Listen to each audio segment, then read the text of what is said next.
Hey folks, this is Doggone John coming to you with a very special episode. We are checking out a coveted, very prestigious knife in the GEC lineup. Um, I shouldn't say that particularly. It is a mixture of companies and a mixture of efforts, and the knife really shows that, I think.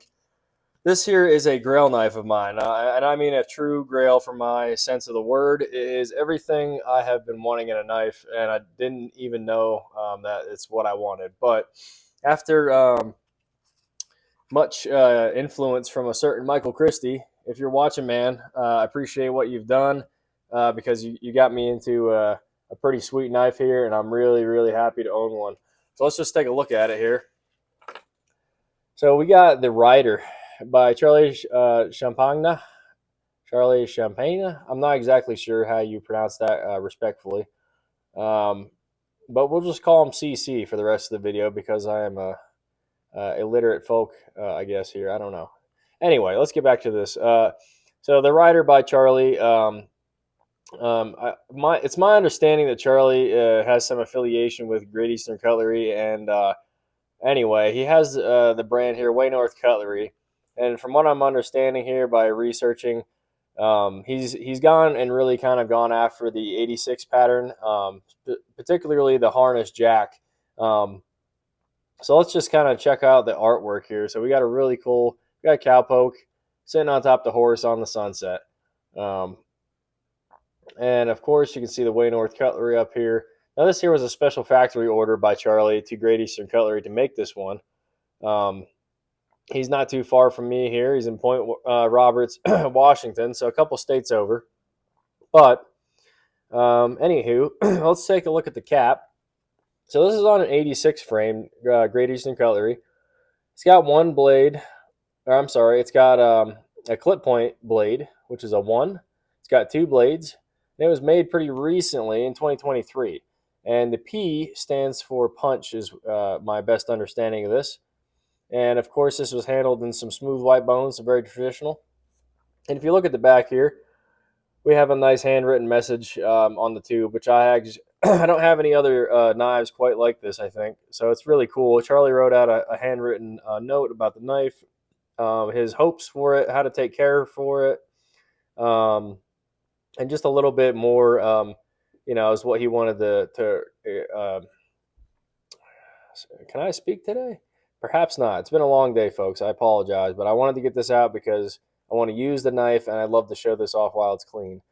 More or less what he's trying to get across here with his harness jack patterns is the harness jack was originally created and used quite often in the early 19th century because it was more often than not used by horsemen and people in horse lifestyle, or just any folk at that time, really, because horse and buggy and horsemanship. Can I hold on to this pen here or not? This is going to hell already. I just started. Anyway, check out the pin from Way North, the Rider CC86. Really cool pin. I like that one. Anyway, getting back to what I was saying though. Um, the harness jack was made for the everyday man because of the constant jumping around and movement of the day-to-day life at the time using horses. The harness jack was a very, very common one for this lifestyle because of the fact that it had a nice, easy clip point blade here. See, I already smudged it. So it had a functional blade here. The clip point, as many of you know, is one of my favorites as far as blade patterns. And this one here does not disappoint whatsoever.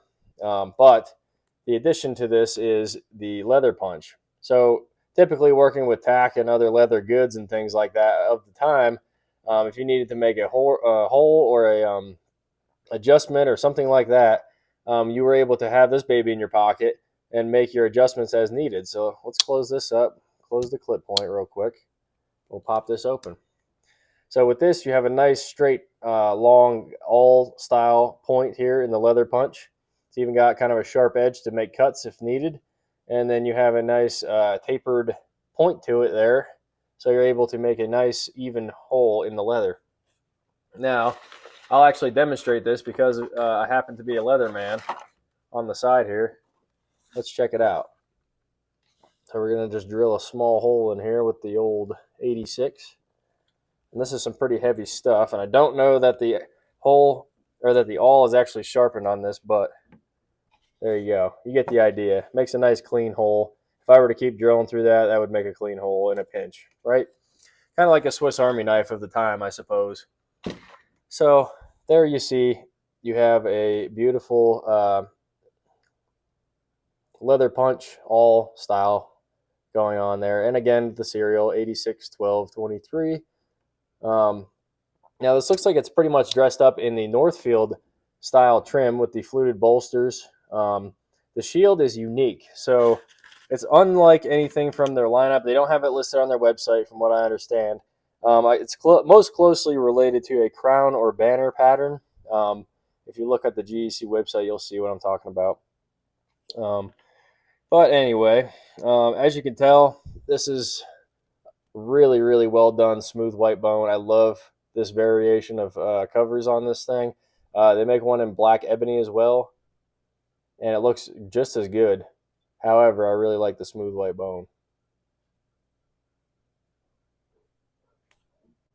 All right, sorry about that, folks. Quick intermission. Anyway, so getting back to my point here. Anyway, this was a useful knife for the time, and so Charlie really tries to. He wanted to revamp that design and kind of bring it into the modern age. So he uses Great Eastern Cutlery's expertise on their slip joint knives, and just made a really beautiful work of art here. So as you can see on the tang stamp there, you got the oil, the joints, made in USA. And on this side, Waynorth Cutlery in Buffalo, New York. So I think Waynorth was originally an Eastern brand as well, and Charlie might have had something to do with that.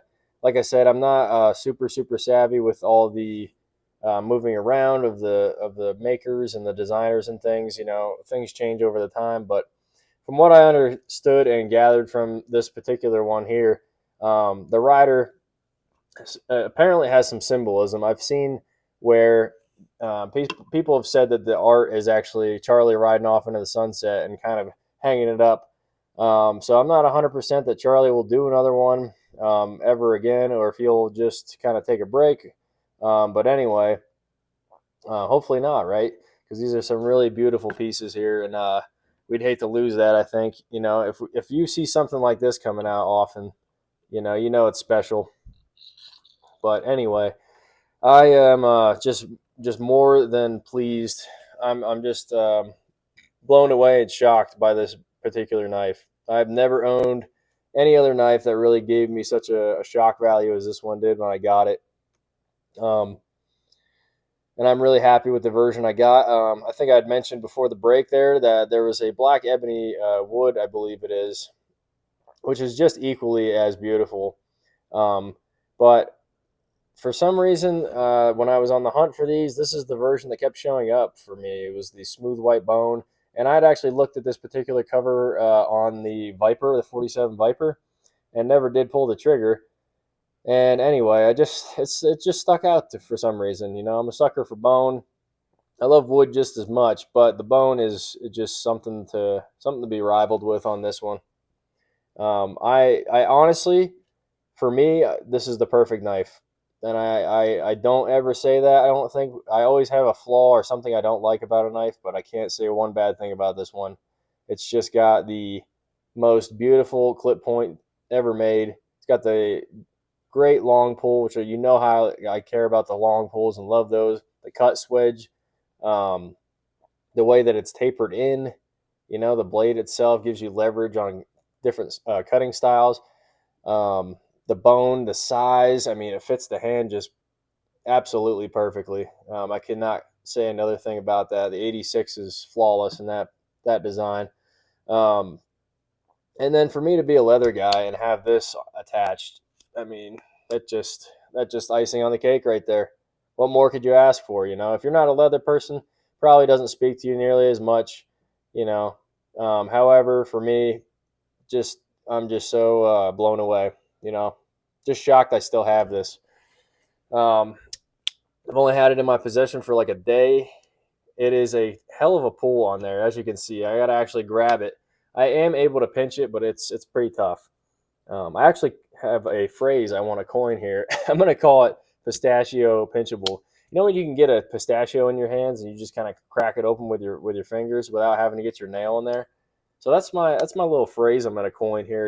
It's pistachio pinchable. This one here is, I just actually put some oil on it though, and it's a little bit slick. My hands are a little bit sweaty and things. It's been a hot day here in Wyoming, so anywho, it is possible, but I just didn't have the capability right then and there. So anyway, the pull is really strong. I'm going to call that like a good 7, maybe 8 in the open. Afterwards, the half stop from the fully open is a lot weaker, maybe like a 5 or 6, but perfect all the same. So has great action, great walk and talk.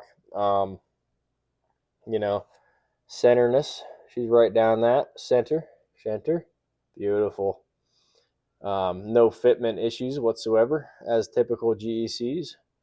I really love the little touches that they added onto this clip point here. I think it's just awesome that they have like the little, oil the joints USA on there.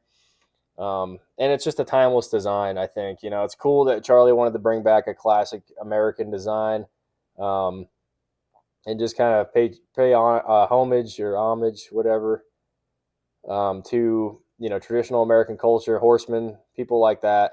That really resonates with me, and I just can't say enough nice things about it, honestly. So this blade fits me like a glove, and I can absolutely, positively guarantee this will never go anywhere whatsoever. I mean, it's just iconic. It's just an iconic knife.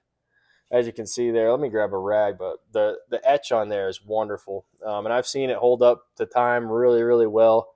Old Michael Christie on his, he has the black covered version, and he uses and probably not abuses, but he uses his stuff, and I'm telling you, that his etch is still on there strong as ever. So I look forward to seeing the etch and just kind of use it over time and just enjoy it.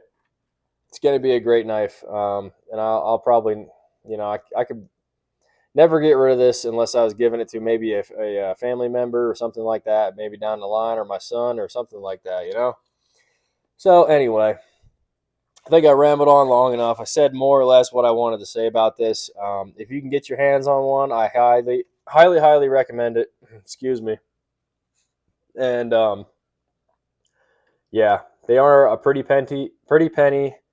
As you can tell, I cannot speak today. It's been a long one, folks. The heat's getting to my brain, I think. But anyway, I'm gonna wrap it up. Let me lay that out there for some eye candy. We're gonna use this as our thumbnail, I believe, if I can get things lined up correctly. There you go. How about that? Let's get a zoom shot, if I can, perhaps. Bam. All right, folks.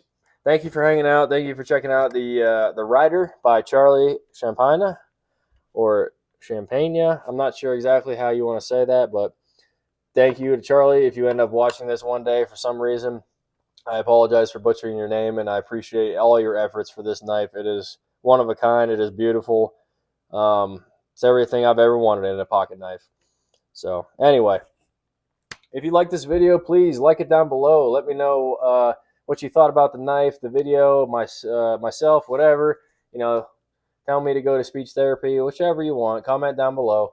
Share it with your friends. Let them know what I'm up to. Tell them to check out the knife. Yeah. Also, subscribe. If you enjoy this channel, subscribe down below. I think it's like right in there somewhere. I'd really, really appreciate it. It only helps the channel grow and expand our little knife brotherhood community out further and further. So, go and support us all. Go check out some other channels too. Anyway, this is Doggone John. I'm going to sign out. You all have a great evening, and I will see y'all in the next one.